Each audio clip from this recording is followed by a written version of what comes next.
लोग कर रहे थे issue for feature and re issue of shares, ठीक है। तो अभी तक हमने क्या किया कि जब भी शेयर्स इशू होते हैं तो हमारी जनरल एंट्रीज क्या होती हैं, सिक्योरिटीज प्रीमियम पे इशू होता है तो क्या होता है, एंड अगर अंडर सब्सक्रिप्शन है या ओवर सब्सक्रिप्शन है तो क्या होता है, राइट। ये हम लोगों ने किया, वो जर्नल एंट्रीज तुम्हें क्लियर हो गई। अब हम कर रहे हैं प्रो राटा अलॉटमेंट, मतलब अगर प्रो राटा होता है तो क्या होता है, ठीक है। तो प्रो राटा का फुल फॉर्म क्या बताया था मैंने,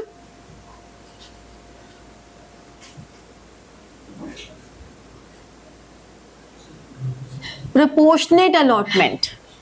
Pro rata is proportionate allotment. Okay. Suppose applications invite हमने की, applications invited for 20,000 shares, ठीक है। 20,000 शेयर्स के लिए application I, application received for 50,000 shares, इतनी एप्लीकेशन हमें रिसीव हो गई, ठीक है। तो अब कैसे अलॉटमेंट हुई है, शेयर्स जिन्होंने अप्लाई किए थे 10,000 शेयर्स, कुछ ऐसे थे जिनको कंपनी ने कुछ भी अलॉट नहीं किया, नील, ठीक है, ये है नील। 30,000 शेयर्स को उन्होंने 10,000 शेयर्स अलॉट किए, बैलेंस कितना बचा रूपम, बैलेंस कितने बचे, 50 में से 40 तो यहाँ एडजस्ट हो गए, जो बचे हुए 10,000 शेयर्स हैं उनको कंपनी ने पूरे 10,000 दिए। हमारे पास 10,000 शेयर्स को उन्होंने नील किया, हाँ 30 को 10 दिए और बचे हुए 10 को 10 दे दिए, ठीक है। तो 50,000 शेयर्स में 20,000 की अलॉटमेंट हो गई, ठीक है। ये समझ में आ गया, ये क्वेश्चन नहीं है अभी, मैं तुम्हें क्वेश्चन ही एक्सप्लेन कर रही हूँ, अभी कोई सॉल्व नहीं कर रही मैं, ये समझ में आ गया। अब हमने कहा कि एप्लीकेशन पर उन्होंने मान लो 3 रुपीज मंगाए, अलॉटमेंट पे 5 और कॉल पे 2, ठीक है। प्रीमियम भी है इस पे 2 रुपए का, प्रीमियम भी आ गया, ठीक है। फिर कोई एक शेयर होल्डर था, ये कैटेगरी 1 है, ये 2 है और ये 3 है। कोई एक शेयर होल्डर था जो सेकंड कैटेगरी का था, ए, जिसके पास 1,000 शेयर्स थे, एप्लीकेशन दी, अलॉटमेंट नहीं दी, कॉल नहीं दी। ऐसे ही एक थर्ड कैटेगरी से बिलोंग करता था, बी, जिसके पास 500 शेयर्स थे, उसने भी एप्लीकेशन दी, अलॉटमेंट नहीं दी। हाँ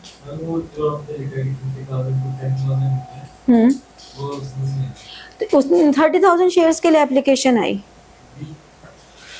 30,000 शेयर्स के लिए एप्लीकेशन आई, उसमें से कंपनी ने उनको 10,000 शेयर्स अलॉट किए। जो excess application money I that is adjusted to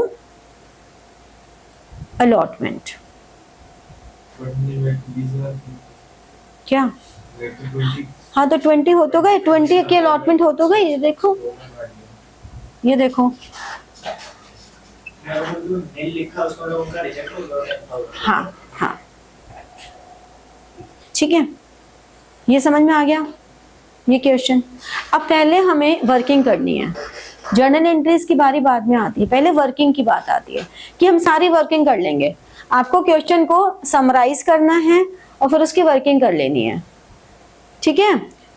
shares में बच्चे सबसे बड़ी गलती ये करते हैं कि वो वर्किंग नहीं करते, उनको लगता है कि हमें तो आ ही गया प्रैक्टिस से, और वो बिना वर्किंग किए आगे बढ़ते चले जाते हैं और वहीं पे गड़बड़ हो जाती है।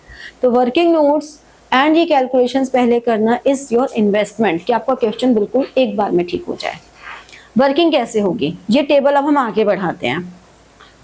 एप्लीकेशन मनी रिसीव्ड, कितनी एप्लीकेशन मनी रिसीव हुई है, इस 10,000 पे 3 रुपए के हिसाब से 30,000 रुपए रिसीव हुए। इसमें 30,000 इंटू 3 90,000 रिसीव हुए। यहाँ पे 10,000 इंटू 3 30,000 रिसीव हुए। ठीक है, जो हमें एप्लीकेशन रिसीव हुई दैट इज मल्टीप्लाइड बाय 3, हमें एप्लीकेशन मनी रिसीव हो गई, राइट। नेक्स्ट कॉलम होगा डिस्पोजल ऑफ एप्लीकेशन मनी। ये हमारे पास एक कॉलम, ये एक कॉलम, ये एक कॉलम, ये पूरा एक कॉलम। डिस्पोजल कहाँ कहाँ हो रहा है? कुछ एप्लीकेशन में, कुछ अलॉटमेंट में और बाकी रिफंड।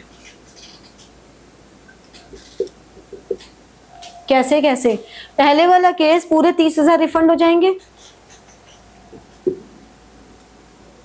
ये तो पूरे रिफंड ही हो गए क्योंकि जब कोई शेयर्स अलॉट ही नहीं किए तो पैसा भी कहीं यूटिलाइज नहीं होगा।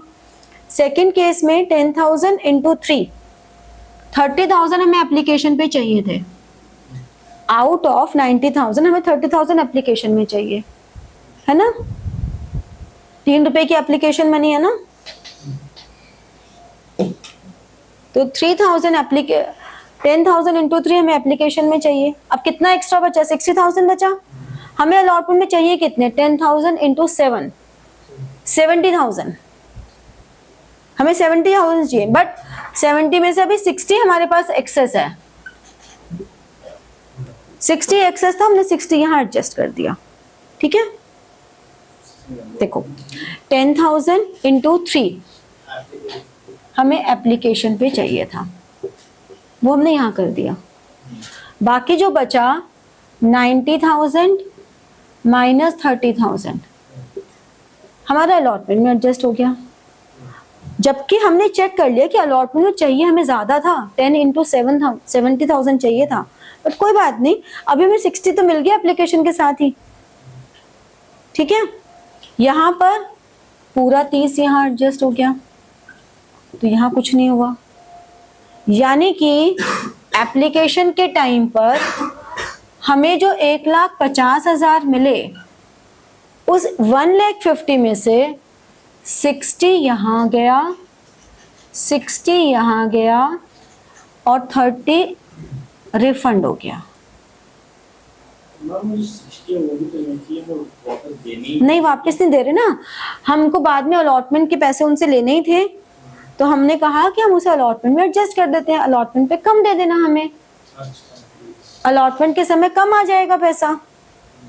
अलॉटमेंट के टाइम जब पैसा आएगा, तुमने किया share allotment to share capital to securities premium, तो अलॉटमेंट के समय तुमने ड्यू किया पूरा 20,000 के अकॉर्डिंगली 1,40 नहीं, हाँ 7 है ना, तो 20,000 इंटू 7 1,40 और 1,00,000 और 40,000 इतना चाहिए था ना अलॉटमेंट पे। हमें 1,40 चाहिए था ना हमें। कैसे दिखेगा तुझे? दिख गया? 1,40 चाहिए था, हमें कितना मिल गया? 60 मिल चुका है। अभी हमें देखना है कि हमें कितना और नहीं मिला, क्योंकि ये 2 प्राणी हैं जिन्होंने अलॉटमेंट नहीं दिया, है ना। तो इसकी वर्किंग करते हैं। अब ए की वर्किंग करेंगे। ए ने कितने शेयर्स के लिए अप्लाई किया होगा?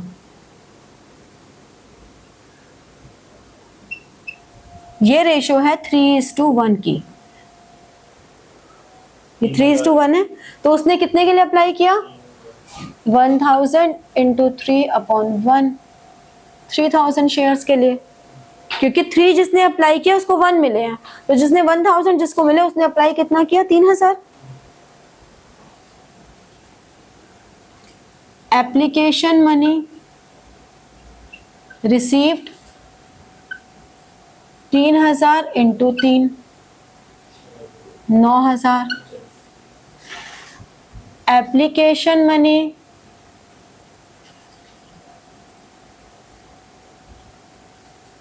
रिक्वायर्ड कितनी 1000 इंटू 3, तो यानी कि ये 6000 एक्सेस मनी है, ये 6000 एक्सेस मनी है। कौन सी एक्सेस मनी है? Excess money adjusted to allotment, जो आगे अलॉटमेंट में एडजस्ट होंगे। अब मिस्टर ए की अलॉटमेंट मनी कितनी रिक्वायर्ड थी? 1000 इंटू 7, 7000 है ना। 7000 रिक्वायर्ड थी ना हमें, 7 रुपए। इस 7000 में हमारी 5000 थी जो हमें शेयर कैपिटल पे चाहिए थी, और 2000 हमें चाहिए थी सिक्योरिटीज प्रीमियम की। ये डिवीजन था ना, इस 7000 का जो डिवीजन था वो ऐसे ही था, 5000 कैपिटल में था और 2000 प्रीमियम में था। तो जब हम मनी एडजस्ट करेंगे तो ये 6000 में से पहले कैपिटल में एडजस्ट कर देंगे और फिर यहाँ एडजस्ट कर देंगे। यानी कि नॉट रिसीव्ड, यानी कि ए ने बड़ी इंटेलिजेंस दिखाई कि मैं तो अलॉटमेंट नहीं दे रहा। बेवकूफ ने 7000 में से 6000 दे चुका है, वो सिर्फ 1000 ही और आना था उससे हमें। तो यानी कि जब मैं यहाँ पे एंट्री करूंगी बैंक वाली टू शेयर अलॉटमेंट, तो ये जो 1,40,000 है, इसमें से 60,000 तो वो हैं जो कि ऑलरेडी रिसीव्ड है, और माइनस 1000 ए के और बी के 500 इंटू 7। बी का अलॉटमेंट नॉट रिसीव्ड कितना है? 500 इंटू 7, 3500। बी ने 3500 नहीं दिए ना, क्योंकि बी को तो इस कैटेगरी से बिलोंग करता है ना, तो यहाँ तो रेशो 1:1 ही है, यहाँ प्रोराटा तो है ही नहीं, फुल अलॉटमेंट हो गई। फुल अलॉटमेंट है ना, कैटेगरी बेटा थर्ड कैटेगरी फुल अलॉटमेंट की है ना बच्चे। ये देखो 10,000 शेयर्स के लिए अप्लाई किया, 10 ही अलॉट हुए, तो फुल अलॉटमेंट हो गई ना। नहीं, लेकिन उसको तो 500 तो हुई, कैसे पता कि वो थर्ड में आया? लिखा है ना, मैंने बताया तो कि वो थर्ड में है, मेंशन तो किया मैंने कि वो थर्ड कैटेगरी का है। ठीक है, तो यानी कि 3500 ये नहीं मिले, तो 140 में से 60 माइनस किया तो 80, और 80 में से 4500 माइनस कर दिया तो 75,500। ठीक है, उसके बाद तो एंट्रीज नॉर्मल हो जाएंगी कैप कॉल की। सारा खेल अलॉटमेंट का ही है, तो सारी एंट्रीज हाफ मार्क की होती हैं। एक ये वाली जो एंट्री होती है बैंक वाली, ये 1 मार्क की होती है। जब फुल क्वेश्चन आता है तो सब एंट्रीज हाफ मार्क की होंगी, एक ये वाली एंट्री 1 मार्क की होगी, सब हाफ मार्क की होंगी। अब देखो इस वर्किंग का कोई मार्क्स नहीं है, लेकिन अगर तुमने ये वर्किंग पहले नहीं की तो इन एंट्रीज में अमाउंट पुट करना कितना मुश्किल है। आप कितनी भी प्रैक्टिस कर लो, ये नहीं कर सकते कि ये आप ओरली कर लो, नहीं हो सकता। ठीक है, हाँ इसमें हम लोग थोड़ी शॉर्ट फॉर्म्स लिख लेते हैं क्योंकि हमारे वर्किंग नोट्स हैं, ये हमारे लिए हैं, दैट इज ओके।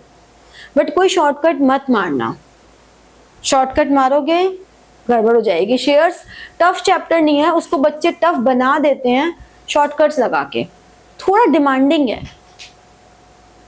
समझे। चल नोट डाउन करो, क्या है इलस्ट्रेशन नंबर न्यू बुक का 19, ओल्ड का है 18। देखो इसमें क्या हो रहा है, a company invited applications for 50,000 equity shares of 10 each, 50,000 at the rate of 10 each, application पे 3, अलॉटमेंट पे 3 और कॉल पे 4। Applications were received for 1,10,000 shares, not to allot shares to the applicants of 10,000 shares. Shares applied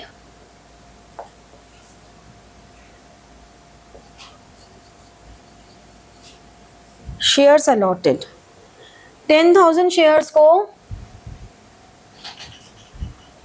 कुछ भी नहीं दिया, ठीक है। To allot 50% shares to applicants of 20,000। Second category है जिसने 20,000 के लिए अप्लाई किए थे, उसको 50% मिलते हैं, मतलब ये, और ये एक ही पर्सन है, पवन, ठीक है। Then to allot full to the applicants of 10,000 shares but less than 20,000 shares. तो थर्ड कैटेगरी है जिसने 10,000 के लिए अप्लाई किया, उसे पूरे 10 मिल गए, और ये है पारुल, ठीक है। To allot balance shares on pro rata basis. अब बैलेंस की बात करते हैं हम। कितनी एप्लीकेशंस आई? 1,10,000। हमने मंगाई कितनी है? 50,000, ठीक है। 1,10,000 में से 10, 20, 30, 40, 1,10,000 में से 40 तो हो गई, ठिकाने लग गई 40, तो कितनी बची? 70। अलॉटमेंट में 50 में से 20,000 तो हमने अलॉट कर दिए, कितने बचे अलॉट करने को? 30। अब आगे की कहानी पढ़ते हैं। To utilise excess application money in part payment of allotment and final call. यहां पे सिर्फ अलॉटमेंट तक ही एडजस्ट नहीं हो रहा, आगे फाइनल कॉल में भी एडजस्ट हो रहा है। तो एप्लीकेशन मनी रिसीव्ड, डिस्पोजल का कब कॉलम बनेगा?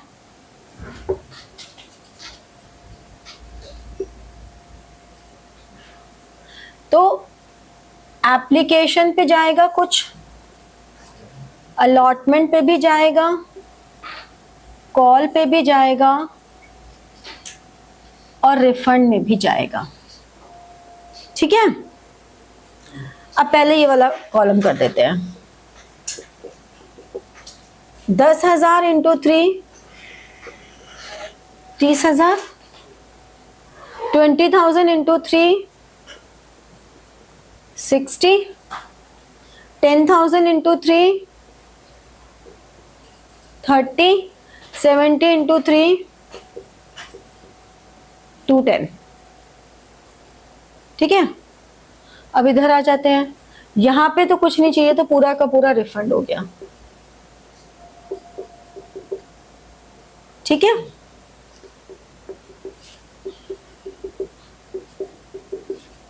इसमें 10,000 इंटू 330 यहां एडजस्ट हो गया, और बचा कितना? 30। यहां पे हमने अप्लाइड वाले से मल्टीप्लाई किया, इसमें यहां से मल्टीप्लाई किया, इस वाले में यहां से मल्टीप्लाई किया है।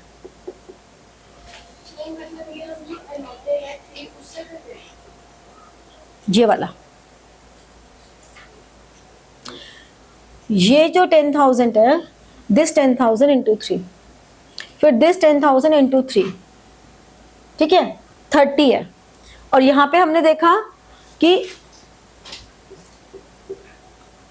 दिस 30,000 इंटू 3 90, समझे।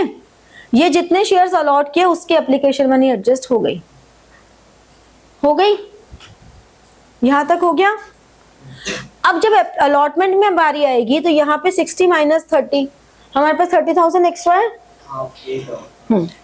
उसमें थर्ड केस है जिसमें 10,000 और 10,000 है, तो उसमें तो पूरा कुछ कहीं एडजस्ट नहीं हुआ लो, तो फिर वो डिस्पोजल 30,000 की लिखा फिर आप, क्योंकि जितने अलॉट हुए वो तो एप्लीकेशन में जाएंगे ही ना भाई। 30,000 रिसीव हो, 30,000 एप्लीकेशन में एडजस्ट हो गया। लेकिन वो तो डिस्पोजल ऑफ एप्लीकेशन मनी के अंडर में एप्लीकेशन का भी तो कॉलम है भाई। हमें जो एप्लीकेशन मनी रिसीव हुई है उन्होंने कहाँ कहाँ अप्लाई की है, यही तो मतलब हुआ। तो कहाँ कहाँ अप्लाई की है? इतनी एप्लीकेशन में, कितनी अलॉटमेंट में, कितनी कॉल में की। समझे? आगे बताऊं? आगे बताऊं? इस वाले केस में हमारे पास एक्सेस मनी कितनी है? 30। 60 में से 30 तो एप्लीकेशन में चली गई, बची 30। चाहिए कितनी हमें? 10,000 इंटू 3, 30 चाहिए।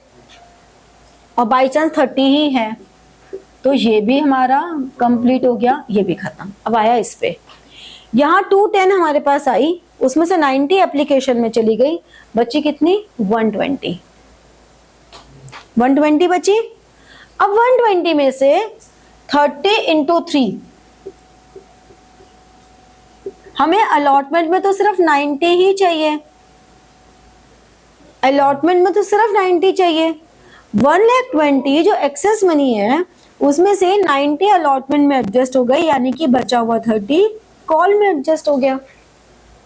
हमने कॉल में इसलिए एडजस्ट किया because they have return it in the question. अगर ऐसा मेंशन नहीं होता तो हम कभी भी कॉल में अपनी मर्जी से एडजस्ट नहीं करते। We never adjust application money in calls.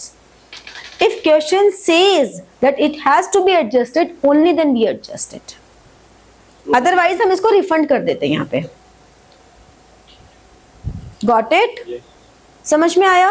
तो जब तुमने फर्स्ट एंट्री की होगी बैंक टू शेयर एप्लीकेशन, तो बैंक टू शेयर एप्लीकेशन ये वाली एंट्री हो गई 210, 30, 60, 30। कितना हो गया? 120, 330। ये एंट्री आ जाएगी बैंक टू शेयर एप्लीकेशन।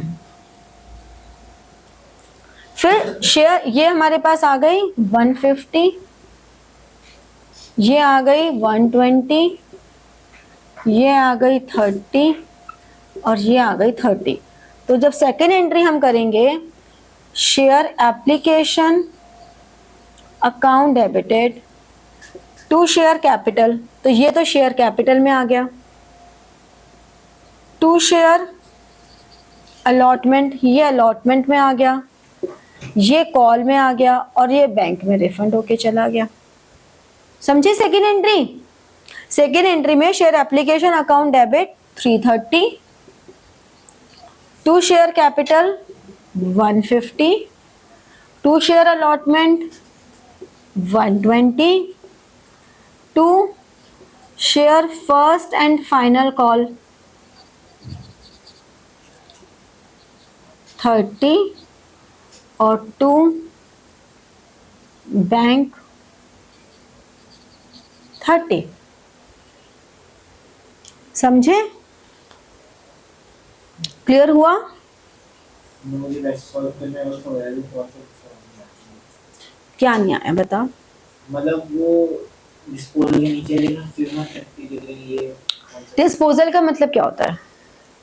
निकालना, फेंक देना? डिस्पोजल नहीं, डिस्पोजल, इसको तुम डिस्पोजल की जगह एप्लीकेशन भी लिख सकते हो। मैंने एप्लीकेशन इसलिए नहीं लिखा क्योंकि तुम और कंफ्यूज हो जाते कि ये एप्लीकेशन क्यों है। डिस्पोजल का मतलब है, या एडजस्टमेंट का मतलब है कि हमने उस पैसे को कहाँ कहाँ पे एडजस्ट किया है। डिस्पोज ऑफ मतलब किस हेड में मेरे पास इतना पैसा आया 3,30,000, मैंने उस पैसे को कैसे कैसे एडजस्ट किया डिफरेंट हेड्स में। तो मैंने डिफरेंट हेड्स में यहाँ पे इतना एप्लीकेशन में किया, इतना अलॉटमेंट में किया, इतना कॉल में किया, इतना रिफंड कर दिया। सिंपल। ठीक है? समझ में आया? अब आप थोड़ी प्रैक्टिस करनी जरूरी है, बिकॉज अगर प्रैक्टिस नहीं करोगे तो पूरी जो तुमने अभी दिमाग लगाया, समय लगाया, जो उसने अपना सर पकड़ लिया ऐसे करके कि भगवान ये क्या ही हो गया, तो ये सब सैक्रिफाइसेस वेस्ट हो जाएंगे। तो प्रैक्टिस इज मस्ट। ठीक है? तो like, share and press the bell button for getting your notifications and comment. ठीक है? Thank you.